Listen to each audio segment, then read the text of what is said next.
And, I'm sure most people are familiar with just the traditional type of real estate investing. You buy property, you rent it out, but what's different between that and the reverse wrap, your system? Well, a lot of people think that there's a lot of TV programs, right? These reality shows of people buying houses low and going in and fixing them up and rehabbing them and selling them for profits and things like that. And so that's real estate investing.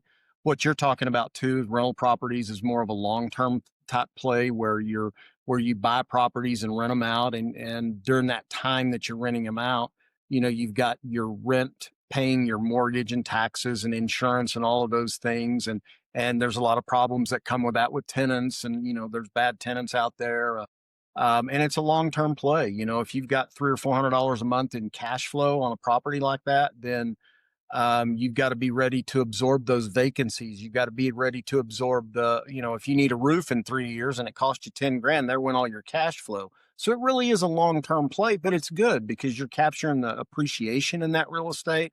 And so it's not Hmm. bad. And one of the statements I say to a lot of people, that especially new people, the only people that want to be landlords are the people that haven't been landlords yet. It's a tough go, and so there are better ways to do that for sure. But so real estate investing really encompasses a lot of different strategies, if you will. But the key strategy in the reverse wrap is it's different, and the reason why it's called the reverse wrap is because I start with the buyer first. Everybody in real estate investing, for the most part, starts with the property. Yeah, that's what I would So assume. So, yeah. Yeah. So the reverse wrap system to me is better because, the statistics are that 70% of the people that want to buy a home can't qualify for a traditional mortgage. And there's many reasons why people don't qualify. It's not just credit, right? And so that's a yeah, massive untapped market out there. And so I take that approach of helping those people become homeowners.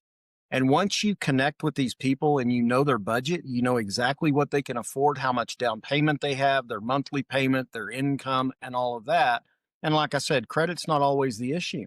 Underwriting guidelines, they underwrite a whole lot more than credit with these mortgage companies. So it's really a package that's happening when they're being underwritten. It's job tenure. It's credit does play a role in that. Yeah, it's self-employed people, I would say, would be at the top of my list of clients because many self-employed people, right? They own businesses, and we all want to minimize our largest expense in life, which is taxes. So we write everything off.